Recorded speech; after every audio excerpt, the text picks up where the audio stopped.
الحمد لله الذي أنزل على عبده الكتاب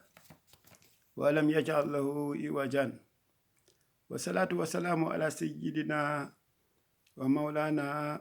وحبيبنا وشفيعنا سيدنا محمد وعلى آله وأصحابه وخلفاء الراشدين ومن تبعهم بإحسان إلى يوم الدين. mbokku jullit yi seen mbokk Alaaji Babali moo ñëwaat ak yéen ci guddi àjjuma. waaw tey damay wax rek ni dañuy def une pierre deux coups. ñu ngi toujours ci sourate avec sigle, les sourates avec sigle. waaw tey taaha la ñuy def. waaw booleeg les miracles scientifiques du Coran. waaw baada auzu billahi mina sheytaani rajim bismillahi rahmani rahim taaha maa anzalna alayka alquran. borom bi subhanahu wa taala mu ngi wax yow yonent bi sallallahu alayhi wa sallam wàccewu ma alquran li taxsha pour que tu sois malheureux. waaw ngay am lu lay métteeg yooyu déedéet. waaw illa taskira ndare rek mu nekk un rappel li man yaxsha ñeel ki nga xam ne dafa ragal borom bi. waaw tanzilan wàcce nañ ko mi man xalaxa wàcce na ko mi man xalaxa ki nga xam ni xalaxal ard moo bind suuf juróom-ñaar wa samawaatil ula ak les cieux sublimes. waaw mooy asamaan yu kawe yi. waaw nee na arrahman mooy kadi aji yërëm bépp mbindeef ci àddina. waaw pour toute l'humanité sa miséricorde. waaw alal arsh istawa. waaw yàlla ëpp na arsh. kon ñuy wax toujours rek lahu ñeel na ko maa fi samaawaati maa fil ard lépp lu nekk ci asamaan ak suuf nee na mooy borom. waaw wama baynahuma ak li nekk ci diggante ñoom ñaar. wama taxta sara ak lépp loo xam ne mu ngi tooy nekk ci suuf. waaw lépp borom bi subhanahu wa taala moo ko moom. waaw nous pouvons dire que le premier miracle est l'origine de l'univers. waaw àdduna bi nu mu sosoo. bon la science de la cosmologie moderne observationnelle. waaw et théorique wax ils ont indiqué clairement qu'à un certain moment dans le temps, l'univers tout entier n'était qu'un nuage de fumée. waaw bon te loolu c'est-à-dire une composition gazeuse. waaw très chaude nag tàng jër. waaw opaque. waaw xal en fait. waaw nee na extrêmement dense. waaw d'ailleurs alxuraan jiite na leen ci loolu. waaw jiite na scientifique yi ci loolu. waaw parce que alxuraan mu ngi wax ni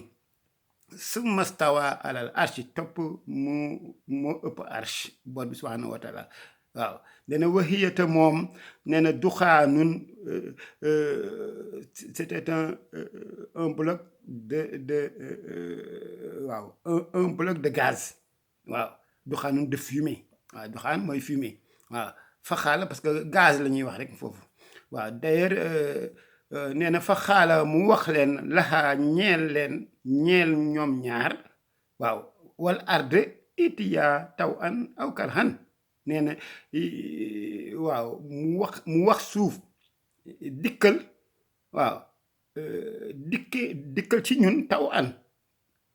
degré wala karhan wala ñu force. waaw gis nga ko borom bi ni muy waxee. waaye ñu indi rek laay bi nga xam ni moo wax ci Big Bang. waaw awalam yara alladina kafaru ndax gisuñu la ñi nga xam ne dañoo weddi borom bi anna samawati wal ardi kanata ratqan ni ko asamaan ak suuf dañu nekkoon ñaari un bloc compact. waaw mooy amoo woon dara lu leen teqale ñoom ñaar dañoo jaxasoo woon. waaw dañu nekkoon en parfaite harmonie. waaw moo tax fa fatahnaahumaa la borom bi wax. maa rocci. waaw maa rocci lii yëgal ko li si des ma bàyyi ko ci suuf. waaw ja'alnaa minal maa'i ma def à partir de ndox kulla shay'in lépp mbir rek lépp rek hayyin muy dund. lépp luy dund c'est à partir d'eau. waaw ndox moo koy dundal. waaw moo tax ndox wër ñu. waaw dafa wër la terre. waaw ndox moo tax toujours may wax rek ne borom bi subhanahu wa taala tey bu bëggoon faagaagal ñu nekk ci sur la terre mais dafay recouvrir les eaux rek. ndox yi lay jël boole leen rek parce que ndox yi ñoo wër suuf. voilà nee na kulla shay'in bépp mbir rek hayyin muy dund. afala yu'minuun ndax ñoom duñu gëm. waaw mooy surat 21 al mumin verset 30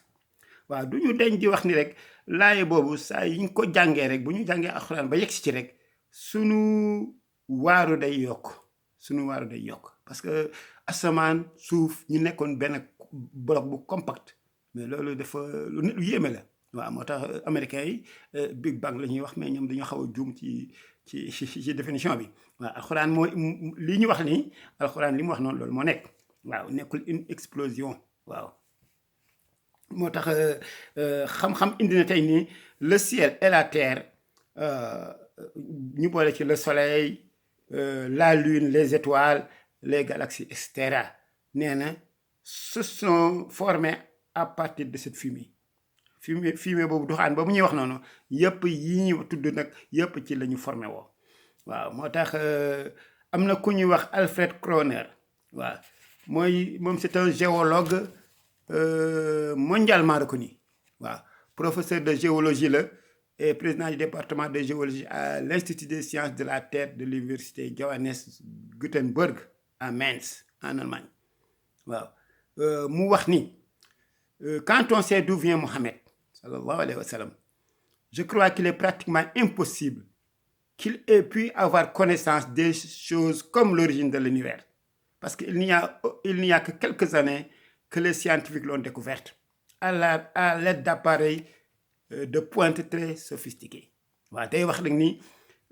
ku xam Mouhamed cosaanam nee na dafay yaakaar ni il est impossible moom ci jamono boobu mu nekkoon mu xam univers la formation de l'univers waaw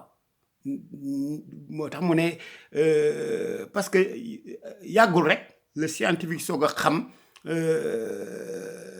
la composition univers ni mu ñëwee fii waaw nu ko borom bi sàkkee waaw te loolu à partir de appareil yoo xam appareil de pointe appareil yoo xam ni macha allah très sophistiqué waaw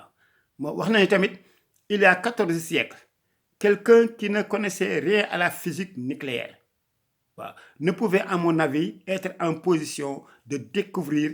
rien qu'avec sa raison que la terre et le ciel avaient la même origine waaw wax na ko nee na wax na teg ci mu ne il y a 14 siècles mooy ba Égir tàmbaleeg léegi waaw quelqu'un qui koo xam ne kii xamul woon dara ci physique parce que jàngu ko yonent bi jàngul waaw mais ku jàng moo lay jàngal waaw gis nga lu doy waar loolu waaw koo xam ne kii xamul woon dara ci physique nucléaire mënul woon bon ci moom ni mu ko gisee être en position de découvrir rien qu'avec sa raison rek mooy xelam di dem ak xelam rek ba découvrir l'origine de l'univers nee na loolu moom mënul nekk waaw pour xam ni le ciel et la terre avaient la même origine ñoo bokk origine waaw parce que yàlla moo ne inna samaawaati wal ardi kaanataa ratqan ñoom ñaar ñoo bokkoon benn bërëb bu ñu nekkoon ñoo nekkoon en parfaite harmonie ci la yàlla nag soog a bi créé univers mu daal di yéegal asamaan bàyyi suuf voilà kon nag ku wax asamaan ak suuf wax atmosphère ndax la chaleur et les ondes radio moo ñuy protéger comme un toit waaw comme un toit au-dessus de nos têtes waaw moo tax en filtrant les rayons cosmiques parce que rayon ultraviolet yi nga xam ne moom la soleil bi di dégager tey bu dul woon borom bi subhaanahu wa taala suuf si kenn du fi mën a ne waaw mais suuf si tamit dafay jouer rôle boobu waaw moo tax les rayons cosmiques et les rayons ultraviolets bon nee na du soleil et même les météorites waaw en trajectoire avec le soleil avec la terre kon yooyu yëpp dañuy jóge ci asamaan di wàcc jëm suuf waaw tey jii nii moo tax l'atmosphère mooy le milieu ambiant moo nekk diggante asamaan suuf nee na loolu c'est un bouclier protecteur mooy daf ñuy protéger tout autour de la planète waaw tout autour de la planète waaw elle fait en sorte que la température ne soit jamais ni trop chaude ni trop froide waaw milieu ambiant bi mooy def loolu parce que chaleur bi dégâts bi nga xam ne moom la soleil bi dégagé tey bu dul woon milieu ambiant bi kenn du mën a nekk ci suuf waaw moo tax en plus elle fait en sorte que nous soyons pas bombardés par les météorites waaw mooy par des pierres de toutes sortes et des poussières xam ni dañuy voyager à grande vitesse waaw jóge ci kaw di wàcc ci suuf à travers le système solaire nee na les étoiles filantes que nous voyons la nuit sont en fait des météorites waaw dañuy wax ni étoiles filantes la mais c'est des météorites waaw des morceaux de roche venant de l'espace léegi nag qui a atterri sur Terre waaw météorite loolu la waaw qui se consume nag en